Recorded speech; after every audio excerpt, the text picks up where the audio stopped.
안녕하십니까. 안녕하세요. 네네. 반갑습니다. 오늘도 예. 화요일의 남자 원영섭 변호사님 나오셨습니다. 아유, 반갑습니다. 부산에서 제가 뛰다가 예. 어제 밤에 이제 예, 어제 밤에 왔습니다. 그러니까 정말 언밸런스한 빨간색. 빨간색만 이렇게 동동 뜨는 것도 굉장히 임팩트가 있네요. 동동 뜨라고 좀 그러니까요, 한 것도 있습니다. 그러니까. 피는 빨간색. 내가 빨간 립스틱을 줄게. 아, 그것까지는. 네, 나중에 제가 진짜 인지도가 필요하면 한번 그것도 해야죠. 면접은 언제 하세요? 면접은 저기 모레? 마지막 날, 토요일 토요일. 날. 아. 예, 마지막 날 합니다. 대구, 부산은 다 마지막 날. 면접에 대비해서 저희가 예. 뭐 예상 질문지를 좀 찍어드릴까요? 뭐든지. 사실 예. 정치를 잘하려면 요새 트렌드를 따라가야 되잖아요. 예. 내 아내가 결혼했다라는 드라마 보십니까? 아니, 내 아내가 결혼했다가 아니고. 내 남편과 결혼했죠. 네. 아내가 결혼하길 원하시는 이 잠재의식. 사모님 보고 계십니까? 서민 교수님은 사모님이 결혼하기를 원하십니다. 뭘로? 아, 지금 압박 면접 준비하고 있는데요. 본인이 압박의 스토리를. 지금 뭐 여론조사 보니까 뭐 원변님 장난 아니던데 거의 뭐 예? 진짜 압도적 거의 1위야? 뭐 70% 이상 지지율이. 여론조사를 공개하는 거는 네. 불법입니다. 여론조사 한번 돌렸어요. 여론조사를 본인 돈으로 하는 거죠. 돌리는 거죠. 예, 그러니까 뭐 어느 정도 해야 되느냐나 이런 것들을 한번 좀 점검을 해요. 그럼 중간에. 설 연휴 때 돌렸 때는 500통의 전화가 정체가 아니, 여론조사예요. 아니 그거는 전화로 인사 새해 인사 드리는 거고 그리고 이제 그 설 연휴 때 새해 인사 받으셨어요, 원 변호사님한테? 아니 지역분들에게 아니 500통을 했다는데? 부산 친구가 지역분들에게 500등 안에 못 들었어 내가. 몇 등이야? 501등? 오늘 세기의 판결이 하나 나왔지 않습니까? 세계 그렇죠. 판결이 나왔죠. 백현동 관련해서 예, 예. 김인섭이 징역 5년을 받았습니다. 청탁한 것까지는 인정이 됐어요. 이재명 대표 정진상 그 측에게 예. 청탁한 것까지는 인정이 됐고 검찰이 징역 5년 구형했는데 징역 5년 나온 모양이더라고요. 네, 거의 오, 뭐 진짜. 다 나온 거예요. 근데 그 청탁 때문에 그러면 그 백현동 인허가나 이런 걸 해준 거냐? 예. 그거하고는 상관없이 한 거냐? 지금 이제 이재명 대표 측은 그런 주장을 하는 거죠. 그게 뭐 국토교통부가 본인들을 협박했다. 그러니까 국토교통부는 아니 공문으로 협박하는 뭐 네. 상급 기관도 있냐? 뭐 그런 이야기를 하는 거고. 맞습니다. 그리고 이 선거가 이재명 공직선거법에 굉장히 중요한 그렇죠. 재판이었죠. 그렇죠. 예, 그 굉장히 중요한 재판이기 때문에 여기서 1심에서 이 판결이 나왔다는 거는 뭐 굉장히 큰 의의가 있습니다. 제가 볼 때는 진짜. 그 김인석까지 인정이 됐다 그러면 이제 타고 올라가는 거거든요. 예. 청탁은 했다고 거기까지 인정. 그러면 그 청탁에 의해서 인허가를 해줬냐, 안 해줬냐, 요거까지 이제 밝혀지면 이제 뭐 정진상이든 이재명 대표든 뭐 어려운 길을 가게 되겠죠. 예. 그래서 김인섭은 참고로 그 2006년 이재명의 선거를 성남시장 선거를 도운 걸로 저는 알고 있고요. 그러고 나서 이제 그다음에 이재명과 되게 끈끈한 관계를 많이 네. 유지하고 있었고 이번에 국토부 관련해서 그것도 종상에 한 것도 사실 김인섭이 아시아 디벨로퍼에 들어가면서 이제 갑자기 막 진행이 된 거기 때문에 이 협박설은 일단 이미 말이 안 되고 이제 김인석은 그 대가로 정광훈 씨한테 70억을 받아냈고 그것도 법정 소송에서 받았잖아요. 그것도 법정 소송에서. 근데 그 로비로 해서 대가로 70억, 80억 받는다는 게 그렇죠, 그렇죠. 야, 이게 대단하긴 해요. 원래는 더 많이 한 200억 달라 그랬는데 예. 법원에서 인정된 게 70억이잖아요. 예. 그러니까 수형님이 예? 이경이 예. 국토부 협박본 찾아오면 되겠다. 그거는 진짜 찾으실 분인데? 저는 국토부 직원한테 다 전화해가지고. 그래서 이제 대충 만들어 오는 거죠. 자, 근데 여기에 대해서 우리 예. 이준석 씨 사실 아는 것도 별로 없는 하버드 출신의 이준석이 네.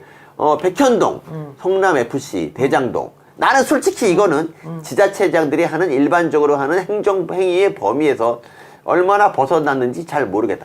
모르면 말을 하지 마. 그러니까. 왜 모르는데 말을 해? 그러니까 이준석이 국민의힘 때 계속 국민의힘 총재를 했잖아요. 예, 예. 내가 참 일관성이 있다? 예. 개혁신당으로 넘어가니까 개혁신당 내부에서 또 총질을 시작했어. 우리 유호정 저격하고 그렇게 사석에서 이낙연을 깐대 요즘. 진짜 쟤는 다행이야. 아니, 그분들도 한번 당해봐야죠. 근데 애가 참 그런 거 보면 일관성이 있어. 왜요? 나는 국민의힘에서 나가서도 계속 국민의힘을 까면 어떡하나 싶었거든.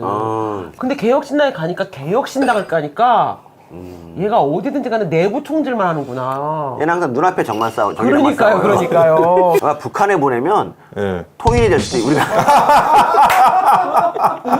어쨌든 이준석과 유호정의 왜 유호정은 한마디도 안 하고 있습니까? 왜 그럽니까? 이준석은 정말 여기서 되게 놀란 게 누구랑 이제 합당을 하잖아. 그러면 네. 이제 그 서먹서먹하고 처음에는 예의를 갖춰. 한 며칠 정도는. 이준석은 그게 없어. 바이러스로 말하면 잠복기가 없는 바이러스지. 진짜. 역시 의사시니까 비유가 잠복기 없는 바이러스가 어떤 게 있나요? 유명한 거? 이준석밖에 없어요. 왜냐하면 보통 있잖아요. 그냥 숫자를 늘린다면 공격하거든. 대개는 제가 자리 잡고. 혹시 몰라서 유호정 페이스북을 검색을 했더니요. 유호정은 지금 정의당을 탈당했잖아요. 네. 근데 여전히 정의당을 까고 있어요. 심상을 까고 있는데 이제 이준석은 장소가 바뀌면 적을 바꿔. 예. 그런데 유호정은 장소가 바뀌어도 한 놈만 패네. 다른 또 일관성인데? 유연하다고 할 수 있네. 누가? 이준석이. 그러니까 유호정은 국민의 입장에서는 유호정을 내보낸 게 되게 네. 이준석을 내보낸 게 보람이 있잖아요. 네. 얘 딴 데 가서 총질을 하니까. 근데 유호정은 내보낸 보람이 없네. 그러네요. 네, 안에서 까나 네, 밖에서 네. 까나 계속 까고 있으니까. 계속 비판하고 있으니까. 어떤 정당은 지향점과 정체성은 같아야 한다고 생각해요. 그런데 지금 그 신당은 그 정체성이라는 게 정말 있습니까? 그 신당이 태동하게 된 이유는 바로 아까 말한 그 선거제 때문입니다. 그렇지 않아요? 선거에서 배지를 다는 방법을 찾기 위해서 모이는 것이잖아요. 그리고 원래 생각이 같지 않았던 사람들이 그 생각이 디테일이 다른 게 아니라 지향점과 정체성이 다른 거죠. 일종의 영주권 얻기 위한 위장결혼 비슷한 것 아닙니까? 위장결혼, 영주권 얻기 위한 위장결혼. 그 정당이라는 게 하나의 지금 그 한동훈 위원장 말씀하신 것처럼 네. 목표와 지향점이 있어야 되거든요. 근데 현실적으로 정당은 그거를 만들어주는 게 대선 후보하고 지역이에요. 현실에선, 정치 현실에서는. 그게 둘 다 없어요, 지금. 저 제3지대가. 네. 그러니까 어떻게 이게 생존할 수 있을까? 그러니까요. 만약에 생존한다 그러면 굉장히 그거는 뭐 한국 정치에서 이례적인 일이 될 거예요. 그러니까 안철수의 국민의당도 아주 겨우 네, 그 네. 3% 넘겼어요. 네. 예, 그래서 비례의석 차지를 했는데, 근데 대선 후보도 없는, 지역도 없는 정당? 네. 글쎄요. 당 이름이 개혁신당이라며. 예. 야, 근데 그걸 어떻게 당명으로 가칭도 아니고. 예. 그 민주라는 게 데모크라시잖아요. 네, 네. 근데 이제 이 데모크라시의 의미랑 우리나라의 민주의 의미가 좀 다르잖아요. 네, 그게 네. 다르잖아요. 근데 다르죠. 우리는 마치 이게 민주라고 하는 게 마치 절대선인 것처럼 생각을 하잖아요. 그렇죠. 민주에서 데모크라시는 다수결이죠. 그렇죠. 다수잖아요. 다수. 다수결주의에 가까워요. 맞아요. 근데 예. 이거를 다수결주의라고 안 하고 그러면서 민주당은 민주를 걸어놓고 소수를 얘기하잖아요. 그렇죠. 우리 당의 기본적인 모토가 사실 공화예요, 공화. 그러니까 그렇죠. 공화가 뭐냐? 그 국가라는 거는 국민 모두를 위한 공공재라는 거예요. 이 선거에서 이긴 네. 어떤 집단, 네. 다수결로 이기면 다수 집단이 존재하잖아요. 어쩔 수 없이 소수 집단이 존재하잖아요. 그러면 민주주의는 사실 그 다수한테 기득권을 몰아주는 거예요. 그러니까요. 그렇게 하면 안 된다. 안 되죠. 그러니까 공화라는 거는 누가 이 게임에서 이겼든 모든 공무원들과 모든 정치인들과 모든 이 국민들 모두는 이 국가를 국민 전체를 위한 공공재라고 그렇죠. 생각하고 운영을 해야 된다. 그게 이제 공공재라는 공화 정신이거든요. 거기에 이제 대의제도 있고 법치주의도 있고 삼권분립도 있고 네. 뭐 다 있는데 근데 그런 거에 대해서는 우리가 집중을 잘 안 하고 항상 뭐 민주만 이야기를 하니까 그러니까 조국 같은 애가 어떤 얘기를 하냐면 네. 판사를 국민 투표로 뽑자는 궤변을 얘기하는 거예요. 그렇죠. 저런 쟤네는 게 맞는 거예요. 쟤네 이론에서는. 저게 이제 공화주의와 예, 적대적이 예, 되는 거죠. 예, 맞아요. 그러면 나를 뽑아준 다수자의 이 봉사하게 돼요. 그러니까. 판사가. 그렇지. 그렇지. 그러면 그게 과연 그 공명정대한 판결을 내려야 되는 네. 판사의 그 자질과 자격과 역할에 민주주의라는 다수결 투표가 맞는 거냐? 그거 아니다. 그러니까 그 판사는 다수결을 뽑지 않는다. 그게 공화주의죠. 근데 지금도 뭐 헌법재판소 재판관들이나 뭐 대법관들이나 자기를 뽑아준 사람한테 복무하는 거 비슷한 것 같은데 아닙니까? 아, 그렇지. 그 민주당이 집권해서 그래요. 그 허무수한박이 전에는 어떤 오히려- 선을 지켰는데 네. 문재인 정부 5년 동안 우리가 진짜 얘네가 말하는 민주주의가 무엇인가, 그러니까 어떤 국가의 시스템이 무너진 민주주의가 무엇인가를 사실 경험한 거지. 그거를 순한 맛으로 경험했고 이재명이 되면 진한 맛으로 경험하겠죠. 매운 맛으로. 그게 순하다고? 나는 충분히 매웠는데 지금 그 문재인 정부의 민주주의가 매운 거 못 먹어서 그래. 다수결주예요. 다수결주. 맞아요.